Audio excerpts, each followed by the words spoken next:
Oke, kita mulai ya. Jadi, di writing testnya nanti, teman-teman akan diberikan dua tugas writing. Ya, tugas writingnya nanti yang pertama ini, ya, nanti ya mungkin teman-teman akan memperoleh tipe soal seperti ini, data. Atau mungkin tipe soal yang lain, ya, seperti halnya yang sudah saya share. Ya, tipe soal itu cukup beragam, teman-teman ya. Ada yang berupa data, atau mungkin nanti teman-teman harus bisa mendeskripsikan peta, nah, peta atau denah. Ya, mungkin saja nanti tipe soal yang diperoleh ini. Atau ini, proses diagram. Ya, jadi menjelaskan atau mendeskripsikan sebuah proses terjadinya atau pembuatan something lah. Ya, jadi pada dasarnya ada tiga bentuk tipe soal di tugas writing yang pertama. Ya. Nah, ini semua harus dipelajari, harus disiapkan ya, agar nanti siap entah dapat yang data, dapat yang map ataupun dapat yang proses ya. Siap. Oke. Nah, nanti tugasnya adalah kita harus mendeskripsikan ya, tadi ya, mendeskripsikan eh, data ataupun gambar yang diperoleh itu dengan jumlah kata paling tidak 150 kata. Nah, untuk alokasi waktu karena ini tesnya 60 menit untuk kedua tugas writingnya ya. Jadi alokasi waktunya untuk tugas writing yang pertama 20 menit. Ya, jangan terlalu lama. Karena kan yang diminta hanya sejumlah ini. Tidak perlu banyak-banyak. Ya, maksimal 170-an lah ya. Jangan sampai ini 200 atau bahkan lebih jumlah katanya. Kebanyakan itu. Nah, nanti kemudian teman-teman bisa melanjutkan ke tugas writing yang kedua. Nah, ini alokasi waktunya 40 menit. Why? Karena ini nanti teman-teman harus bisa menulis sebuah essay, lebih tepatnya argumentatif essay ya, dengan jumlah kata paling tidak 250 kata. Jadi ini lebih panjang nanti ya, lebih challenging. Ya, contohnya seperti ini. Untuk tipe soalnya, sebenarnya cukup beragam ya. Di contoh ini teman-teman bisa melihat ya, pertanyaannya ini. Discuss the possible causes and suggest ways. Nah, jadi yang diminta adalah apa penyebabnya dan apa solusinya.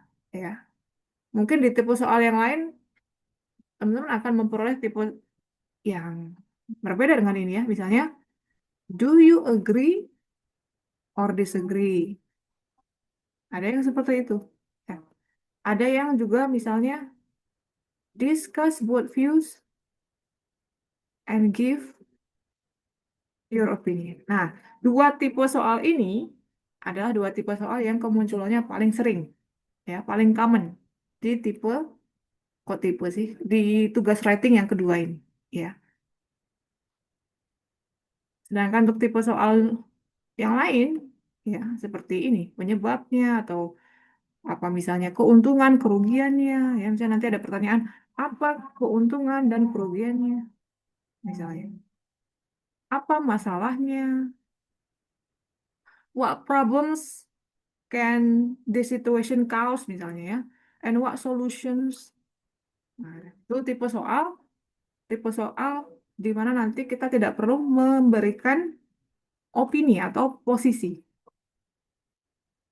Jadi netral. Sedangkan untuk tipe soal agree disagree ataupun yang ini ya. Nah, ini nanti kita diminta untuk memberikan posisi. Ya, harus milih nanti. Sisi kita di mana. Nah, nanti teman-teman akan tahu itu. Ya, tugas writing yang kedua nanti. Hari ini kita akan fokus on tugas writing yang pertama. Oke? Untuk yang non-akademik, ya, yang membedakan akademik dan non-akademik di writingnya nanti hanya ada pada di ini. Tugas writing yang pertama. Untuk tugas writing yang kedua sama kok ya. Sama-sama menulis essay ya itu ya. Any questions, teman-teman? Ada yang non akademik mungkin? Perlu saya bahas nggak yang non akademik nanti? Karena yang saya tahu kayaknya semua deh akademik ya. Oke. Any questions, teman-teman? So far, so good. Hmm. Nah, sekarang kita coba langsung latihan ya. Tapi sebelum latihan ini deh. Tadi kan teman-teman mungkin ada yang belum sempat ini ya, melihat contoh jawabannya ya. Jawabannya itu seperti apa sih? Nah, seperti ini. Ya, mungkin sekilas saja. Contoh, ini ada data. Ya, data tentang apa ini? Bisa dilihat persentase apa?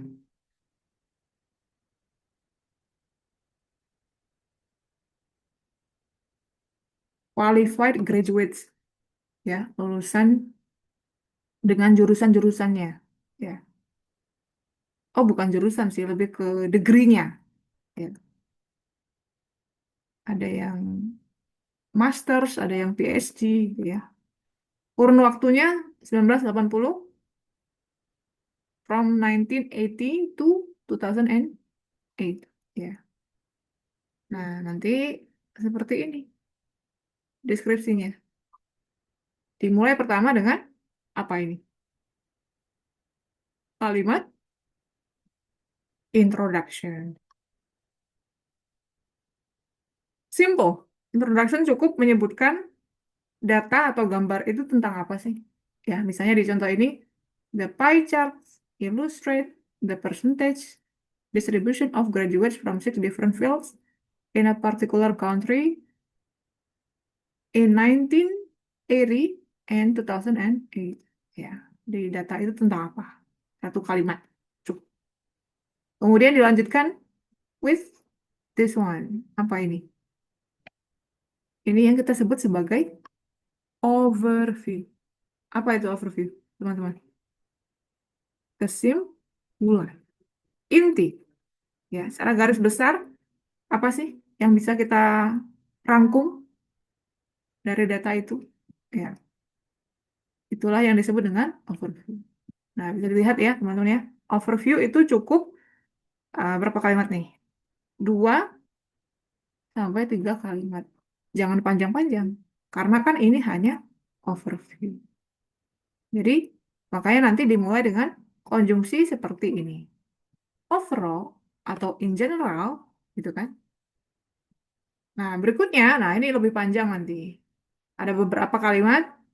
Nah, ini apa? Ini adalah detailsnya, ya. Ini adalah detail paragrafnya. Ya, beberapa kalimatnya nanti ya harus ini, ya jelas menyertakan berapa figurnya, tahunnya berapa, ya. That's why disebut detail paragraf. Jadi lebih spesifik. Kalimatnya berapa? Ada beberapa kalimatnya berapa nih? Satu, dua, tiga, lima di sini ya kebetulan. Ada 5 kalimat. Jadi nanti idealnya ya tidak perlu banyak-banyak. Cukup 5, mungkin sampai 6 kalimat. Why? Ya, karena kan perintahnya kita hanya diminta untuk menulis 150 kata. Ya, seperti halnya yang sudah diperintahkan di sini kan tugasnya adalah summarize. Summarize the information by selecting and reporting the main features and make comparisons where relevant. Jadi tugas kita adalah merangkum. Ingat, gitu ya. Meringkas. Ya, tidak boleh nanti you include too much information. Nggak boleh banyak-banyak infonya. Cukup dipilih yang apa ini? Main features. Main features itu apa? Informasi-informasi yang penting-penting aja. Ya. Yang worth mentioning. Ya. Yang worth highlighting. Hmm. Perlu di-highlight. Jika itu informasinya nggak terlalu signifikan, ya, ya nggak perlu di-highlight. Ya. Nah, jadi nanti harus dipilih sesuai perintahnya kan, dipilih dan kemudian kita report. Dan don't forget to make some Ini ada make comparisons. Apa itu comparisons, teman-teman? Pernah dengar language of comparisons? Nah, itu nanti yang kita gunakan ya. Jadi kita tidak hanya menyebutkan, oh misalnya di tahun sekian, lulusan S2 sekian persen, lulusan S3 sekian persen. Nggak boleh hanya gitu. Ya. Harus ada comparison. Kita compare. Nah, compare-nya gimana? Kita lihat mana yang tertinggi, mana yang paling apa lowest, ya, mana yang lebih tinggi, lebih besar jumlahnya. Itu yang disebut comparison. Ya. The highest, the lowest, more than, most, ya, itu comparison. Oke, itu sedikit gambaran tentang apa ini. Nanti ratingnya harus seperti apa, ya, organizationnya. Any questions, teman-teman? So far, is that clear?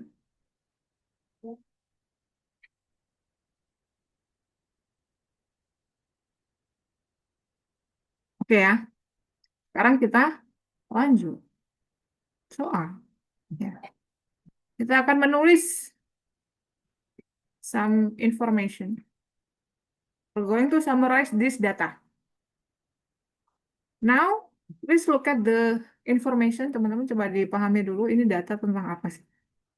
Ya,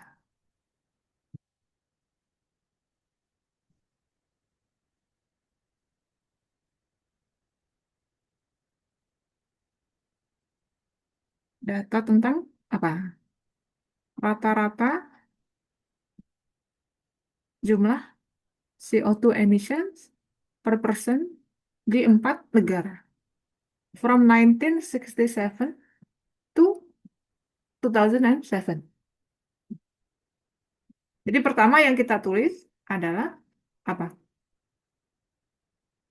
Apa tadi? Introduction. Ya. Gimana introduksinya, teman-teman? Contoh, the line chart illustrates, bebas ya, kita kerjanya. Misalnya, the line chart shows, the line chart give information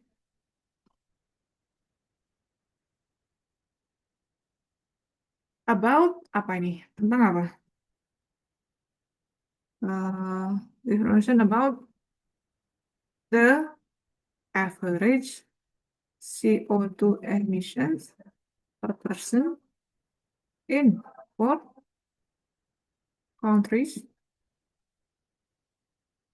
dari tahun 1967 to 2007. This is our introduction. Dah, kelar. Ya. Coba diperhatikan, ini grammarnya sekarang. Di introduction nanti kita menggunakan bentuk tense apa nih, teman-teman? Ini tense apa namanya? The line chart gives, itu apa? Ada kata kerja menggunakan S, gives, bukan give. Itu berarti apa? Bentuk tense, wah, simple present atau present simple. Jadi ingat, introduction menggunakan bentuk tense, present simple. Ya. If you don't know bedanya apa, oh, kapan Miss kok pakai give, kapan pakai gives, nah itu silakan dipelajari. Ya, ini penting nanti, baik untuk writing maupun speaking. Ya, jika itu subjeknya banyak, lebih dari satu, maka kita menggunakan bentuk kata kerja dasar ya, per satu, give misalnya. Contoh misalnya kita punya tables, ada 2 tables misalnya. The tables give gitu ya. Tapi kalau hitungannya satu, tunggal, berarti kan the table gives. Kata kerja yang ditambahkan S atau IS. Ya. Oke, any questions before we continue, teman-teman?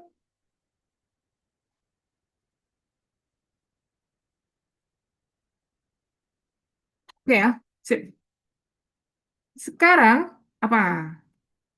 Berikutnya? Oh, Overview, ya kan?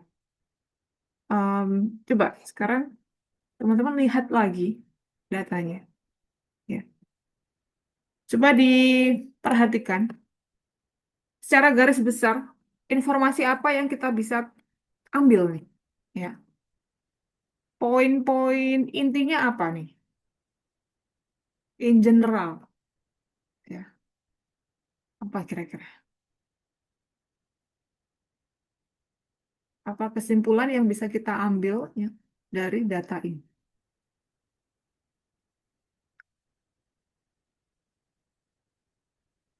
Pertama, teman-teman bisa melihat ini. Gimana nih perubahannya? Trends, itu namanya. Trendsnya gimana? Gimana, teman-teman? Trendsnya. Secara garis besar, ada penurunan di UK dan Sweden, ya kan? Sedangkan Italia dan Portugal ada kenaikan, ya. Jadi trends itu perubahan. Bisa penurunan atau kenaikan atau misalnya fluktuasi, ya, atau misalnya stabil, stabil, ya. Jadi apa figurnya itu tidak berubah signifikan. Jadi kayak flat gitu ya. You can see data yang flat itu data figur yang remain stable atau tetap konstan gitu. Tapi mostly ya pasti ada kenaikan, pasti ada penurunan itu pasti sih. Sometimes ada fluktuasi. Oke, jadi kalimatnya seperti apa? Overall, gimana? Overall,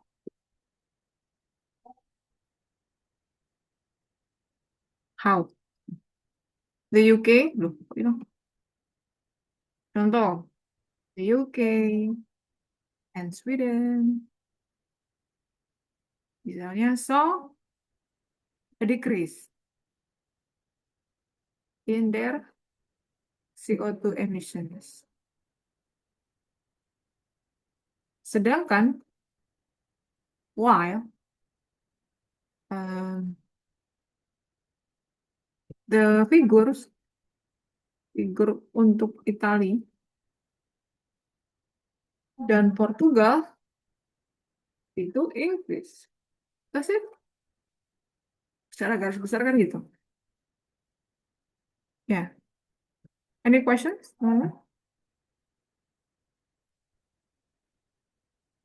Apakah hanya trends? Is it only ini? Satu kalimat ini? Kurang. Ya. Tadi kan kita melihat perubahannya ya, trennya. Nah, jangan lupa, sesuai perintahnya kan, make comparison. Jadi kita compare. Ya, lihat dari 4 negara ini urutannya gimana nih? Ya, negara yang mana yang emisinya paling tinggi? Ya, mana yang the lowest misalnya? Ya, itu namanya comparisons. Jadi selain trends, comparisons itu wajib. Oke, contoh tertinggi UK kan? The UK had the highest level of CO2 emissions. Average ya, um, average.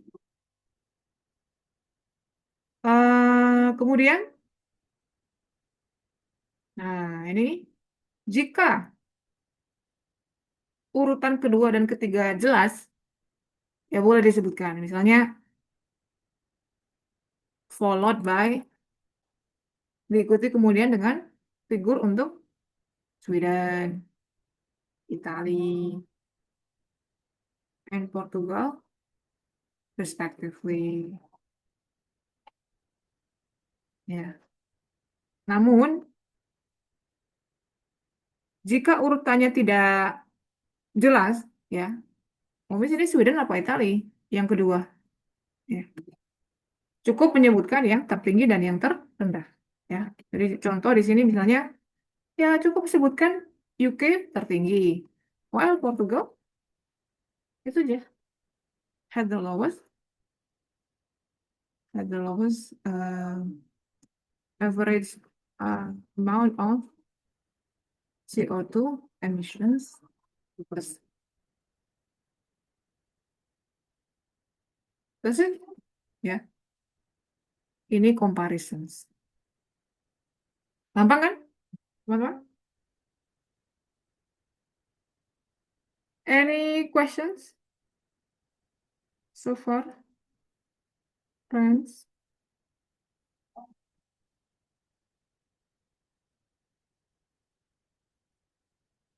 Nah, ini coba diperhatikan grammarnya sekarang. Grammarnya, kita menggunakan bentuk kata kerja apa ini? Bentuk kata kerja apa ini? Saw, ada apa lagi? Had, ini bentuk kata kerja past. Ya. Jadi tense yang kita gunakan nanti cukup past simple. Karena memang konteksnya lampau. Ya. Jadi kita sesuaikan. Gitu. Nah, terkait dengan tenses gitu ya. eh, Jika teman-teman masih bingung, oh, nih bedanya apa, aturannya gimana? Eh, Dipelajari, teman-teman ya. Jangan sampai nanti banyak mistakes yang dibuat di writingnya. Karena grammar itu dinilai. Ya, nah, saya tampilkan rubrik penilaian writingnya. Jadi semua aspeknya nanti penting ya. Tidak hanya vocab, grammar, ada juga ini coherence cohesion dan juga task achievement. Jadi ada 4. Grammar harus seperti apa? Grammarnya harus usahakan tidak banyak kesalahan ya. Jika memang targetnya hanya 6, maka kesalahan is okay ya. Yang penting tidak terlalu mempengaruhi kejelasan informasi yang ditulis. Jadi pembaca bisa ngikutin info kita. It's fine. Tapi kalau kesalahan itu sangat banyak, ya jelas di 5, karena mungkin akan menyebabkan kesulitan untuk memahami infonya. Ya, pembaca bingung. Vocab, ya sama. Usahakan tidak ada mistakes. Ya, dalam artian pemilihan katanya tepat sesuai dengan konteks yang dihendaki. Ya, dan usahakan tepat, precise. Ya, dan fleksibel penggunaannya. Apakah harus beragam? Ya, keberagaman itu penting memang. Ya, itu cara untuk bisa dapat band 8 atau 7 plus gitu ya. Tapi yang lebih penting adalah ketepatan. Ya, dalam artian tadi appropriate, tepat sesuai konteks. Ya, kemudian ejaannya. Kemudian juga ini bentuk kata itu harus tepat ya. Misalnya bentuk kata contoh apa ya? In grammar kita tahu kita punya nouns, kita punya adjectives, ya. Contoh kata increase. Increase itu bisa seperti ini. The There was an increase. Berarti increase di situ sebagai noun, ya. Apa ya misalnya? The data shows an increasing trend in Kalau misalnya, ya. Jadi increasing di sini sudah berlaku sebagai adjektif, ya. Increase juga bisa sebagai kata kerja, ya. Misalnya the percentage, persentasenya meningkat, ya. Jadi itu adalah bentuk kata. Oke. Kemudian ini coherence cohesion. Nah, coba dilihat teman-teman ini berkaitan dengan apa ini? The message can be followed effortlessly. Jadi pembaca itu nggak bingung ikutin penjelasan kita. Kok bisa? Ya, berarti ini berkaitan dengan paragraphing. Nulis itu harus dalam paragraf, tentunya ya. Kemudian di dalam paragraf itu harus ada kohesi yang baik, ya. Jadi penggunaan kata hubung, ya, atau linking words, frasa ataupun kata yang menghubungkan satu informasi dengan informasi lain itu penggunaannya efektif. Jadi pembaca mudah mengikuti alurnya. Nah, itu yang disebut dengan aspek ini. Ya. Berkaitan dengan itu, tadi kan, bukan tadi ya, kemarin saya sudah mengirimkan materi-materinya ya. Nanti silakan dibaca, teman-teman ya. Ada beberapa tentang vocab, ada tentang grammar, ada tentang penggunaan linking words, how to make comparisons, ya. Nanti silakan dicek. Yang belum, itu wajib dibaca ya. Karena saya nggak mungkin menjelaskan semua di sesi ini. Ya, terlalu banyak. Ya, waktu kita terbatas. Kemudian terakhir ada aspek ini, ya, aspek task achievement. Ini berkaitan dengan how well you respond to the task. Jadi tulisan kita sesuai nggak dengan perintahnya? Itu, ya. Jadi informasi yang kita tulis itu harus ini bisa meng-highlight key features. Ya tadi yang saya sudah sebutkan ya.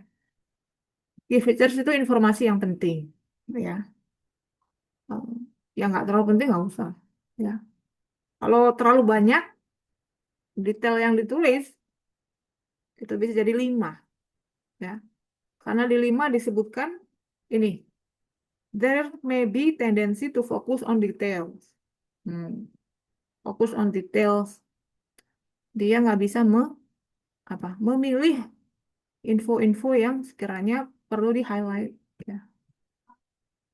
Oke. Itu ya. Namanya. Any questions terkait dengan rubrik penilaian writing task 1?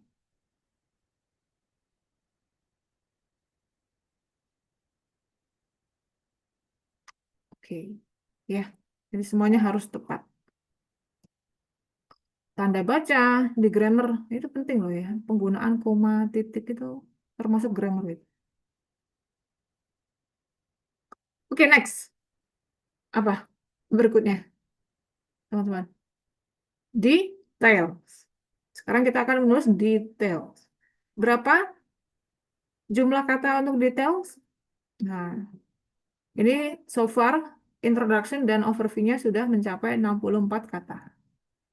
Berarti untuk bisa mencapai at least 150 words details itu usahakan nanti berapa? 100. Idealnya 100 ya, kata. Berapa kalimat berarti? 4 sampai 6 kalimat. Ya, jadi nggak banyak. Karena hanya 4, 5, 6 kalimat, that's why penting untuk pertama merencanakan. Nah, jadi tahu setiap kalimatnya nanti yang mau ditulis apa. Jangan ngasal ya, misalnya eh, ditulis semua. Setiap tahun, setiap figurnya, setiap kategorinya tulis semua. Hmm. Nggak ada yang di-highlight, ya, asal nulis. Nggak bisa. Kita nggak perlu nulis banyak-banyak. Hanya 4 sampai 5, 6. Biasanya 5 sih, ya. Jadi kita nanti pertama adalah Sama. Tentukan dulu how you want to organize your detail. Ya. Mau disusun seperti apa nanti? Dalam artian, contoh di sini. Ini kan informasi banyak. Ya. Nanti penyusunannya based on what? Itu pertanyaannya. Based on what? Based on country atau based on year? And that's up to you. Bebas. Ya. Kalau based on country, berarti nanti kan kita menjelaskan atau menyebutkan situasi dari setiap negaranya satu demi satu kan. Contoh, UK di kalimat pertama. Gimana UK situasinya? Awalnya segini nih, kemudian ada penurunan nih, gitu. Ya. Berapa? Angkanya juga harus disebutkan ya nanti ya. Jadi satu kalimat. Sweden, apa yang mau di-highlight dari Sweden? Oh, Sweden itu sempat mencapai puncaknya di sini loh, tahun ini. Tapi kemudian ada penurunan yang drastis, anjlok ke sekitar 5,5 metric tons. Another sentence. Umis, apakah setiap country harus satu kalimat? Enggak kok ya. Setiap country-nya boleh dua kalimat ya. Tapi kayaknya nggak semua deh. Kalau kalau masing-masing dua kalimat jadi 8 kalimat dong. Kebanyakan. Mungkin ada yang satu, ada yang dua kalimat ya. Jadi total nanti kurang lebih ada 5 kalimat. Ya, jangan banyak-banyak.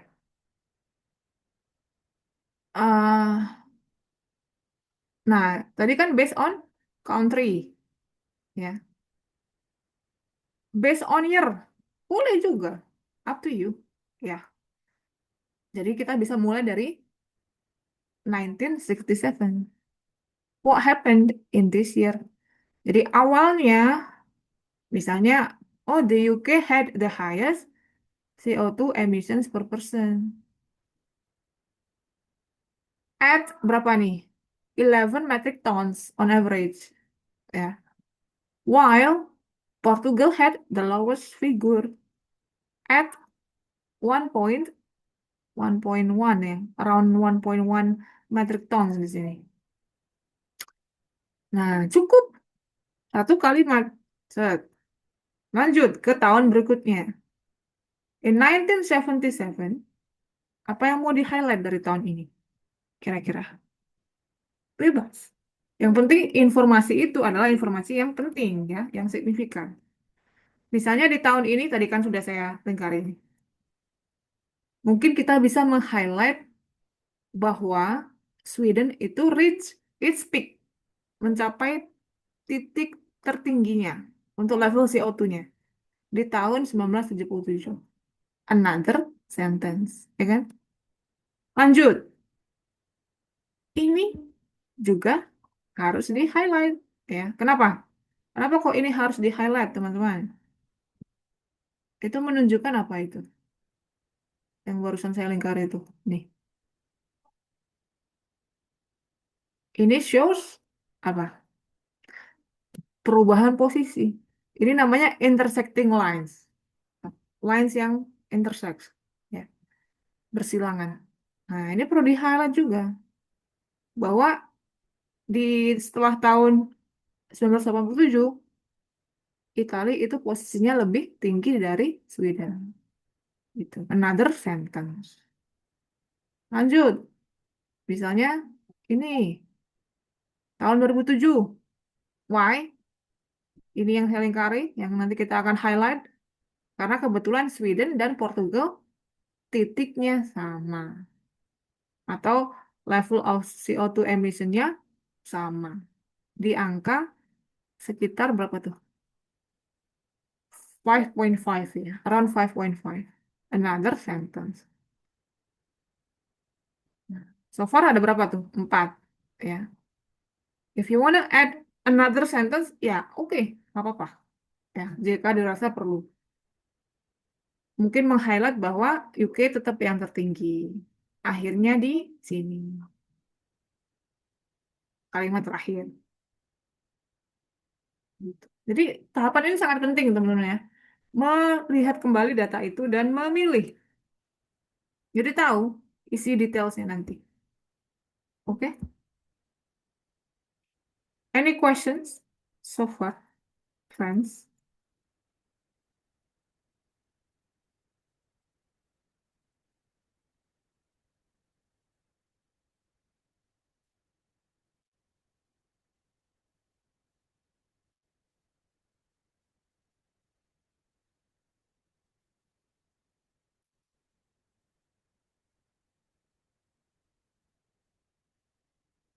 Oke. Jadi detailsnya tinggal ditulis. Let's say we wanna focus on we organize our details ini based on ini ya, year ya. Anggaplah based on year. Berarti dimulai dari 1967 nanti. Bentar.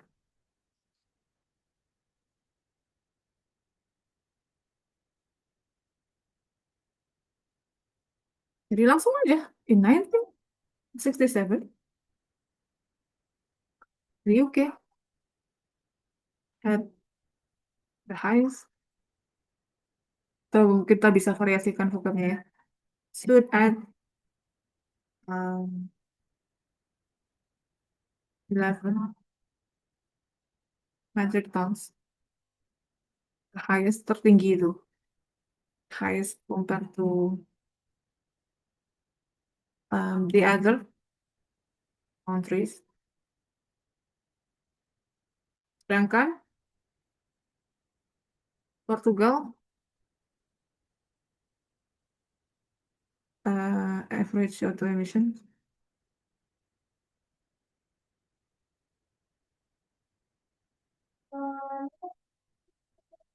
berapa?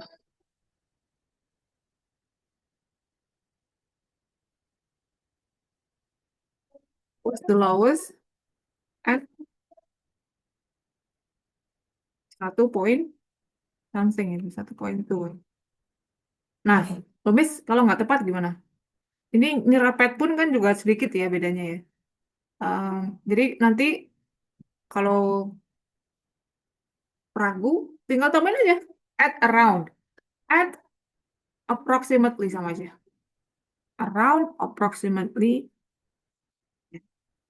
Dan sampai keliru, misalnya dia di kisaran 1 sampai 2 ya. Terus kita tulis 3 gitu misalnya. 3 metric tons. Nah itu salah. Itu mengurangi skor nanti. Jadi harus tepat. Sekitar sekian. Ya. Kemudian apa? Langsung. In 1977. Jadi kita kayak buat report gitu. Buat apa ya? If you mungkin pernah melihat berita. Ya. Melihat ada infografis gitu ya. Atau data.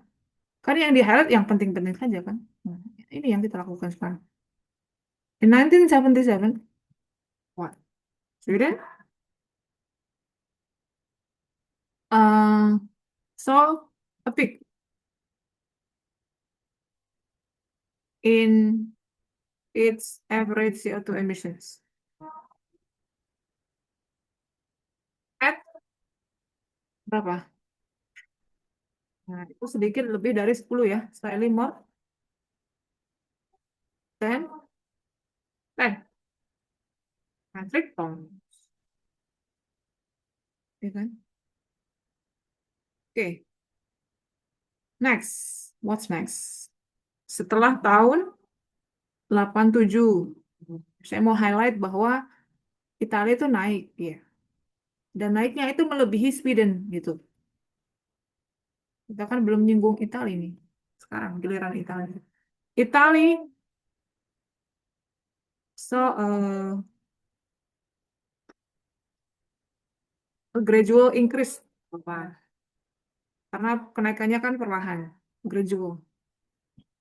Em, ke hampir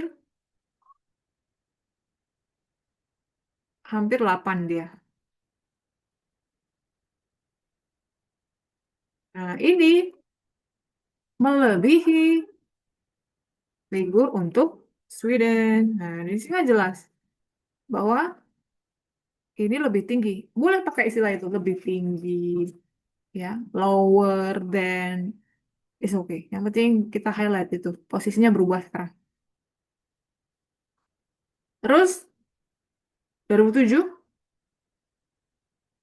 atau at the end of the period, at the end of the period,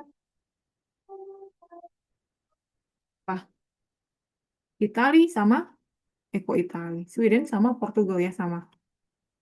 Sweden and Portugal had the same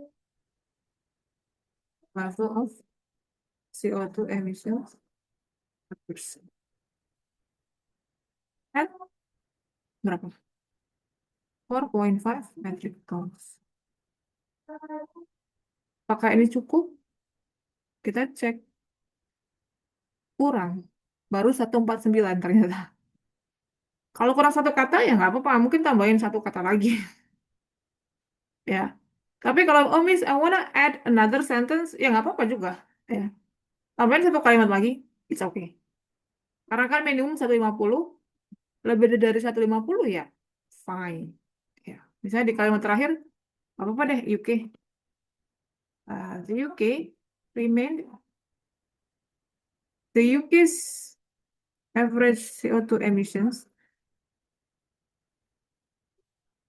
remain the highest itu deh.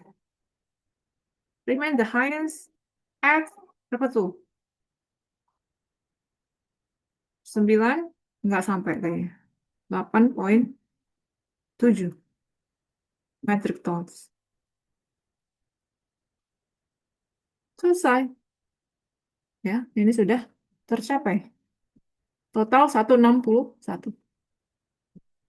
That's it. Gampang kan? Gampang. Ya, it looks easy. I know. It looks effortless. Karena, kenapa?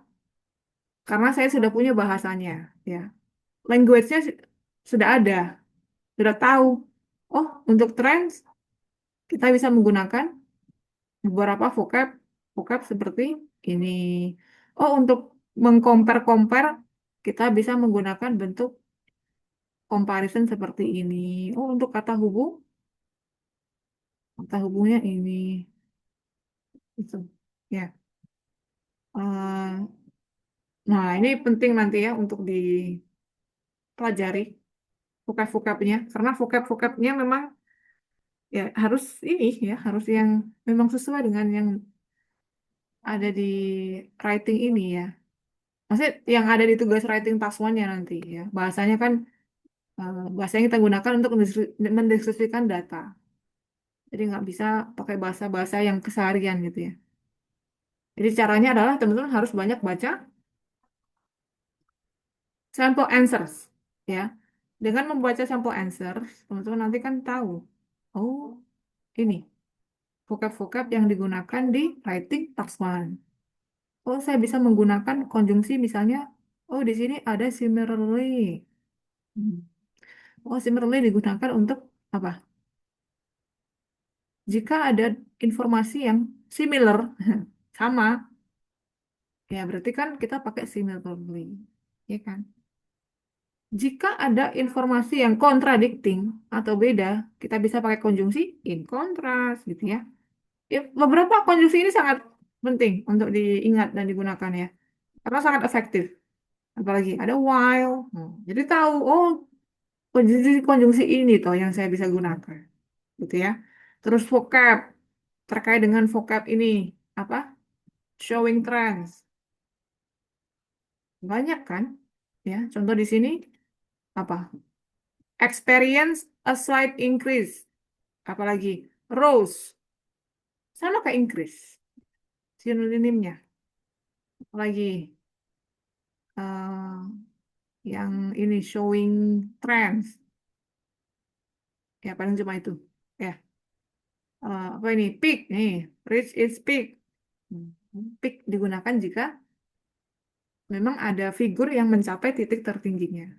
Nah, itu diingat-ingat. Terus apa lagi? Ya, grammar-grammarnya ya. berkaitan dengan kapan menggunakan koma, kapan itu harus menggunakan titik, ya. Itu dicermati. Oh, ini while kok pakai koma, in contrast kok enggak, ya. Dan sampai keliru. Eh, Kemudian apalagi? Preposisi. Hmm, preposisi itu apa? Kata depan seperti with, in, apalagi di sini by, for. Nah, itu dicermati. Kok di sini pakai by? Hmm, Kok di sini pakai at? Hmm, Itu agak beda ya penggunanya sebenarnya. Nanti itu dipelajari. Ini sudah saya juga share apa materinya di link yang sudah saya share kemarin di grup WA. Itu kan banyak tuh ya.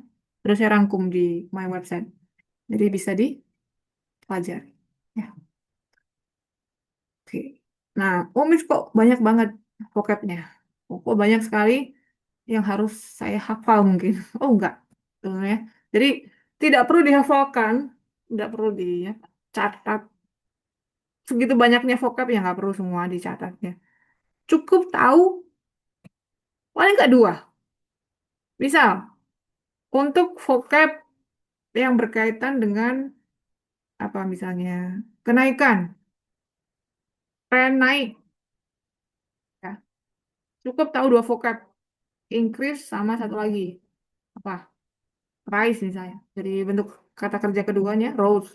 Udah, untuk misalnya downward, cari. Untuk yang fluctuation, gimana nanti bisa menulis ini informasi untuk figur yang fluktuasi. Cari vocabnya. Latihan bentuk kalimatnya. Ya. Kata kerjanya kan ada fluctuate, fluctuate, fluctuated. Tahu kata kerjanya, tahu vocabnya, gunakan dalam kalimat, dan pastikan di kalimat itu tata bahasanya tepat gitu ya. Jadi teman-teman sudah punya template istilahnya ya. Oh, untuk kenaikan saya menggunakan istilah ini. Pola kalimatnya gini.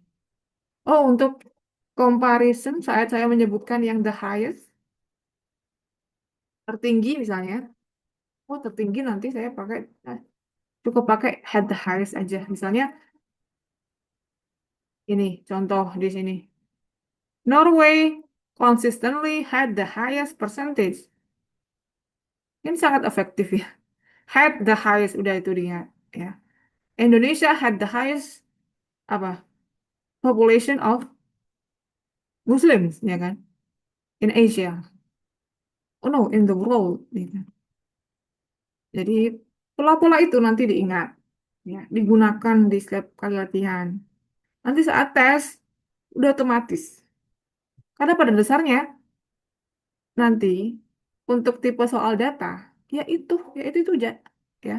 Tentu hanya cukup mendeskripsikan perubahannya gimana, trennya, ya atau trennya gitu ya, dan juga comparisonnya. Jadi bahasanya ya sama karena data, ya. Nanti akan berbeda untuk tipe soal ini, tipe soal maps, ya, beda bahasanya sudah beda nanti, language-nya beda. Karena kan di tipe soal peta kan kita harus menjelaskan perubahan. Garden misalnya. Garden ready, Depok kan nih. Oh dia tetap sih ya. Nggak direlokasi ya. Cafe. Cafe sekarang di antara restoran dan WC. Nah itu kan bahasanya beda nanti. Between pakai preposisi yang berbeda. Apalagi shops. Shopsnya pindah di tengah sekarang. Ya. Relocated. Apalagi changed into apa. Dan juga akan sangat berbeda lagi jika tipe soal yang diperoleh proses. Ada diagram proses, nah itu kan berarti menjelaskan proses. Diaduk, mixed, didinginkan, apalagi difermentasi, melalui proses evaporasi. Nah itu kan untuk apa? Menjelaskan proses. Itu, friends. Any questions so far?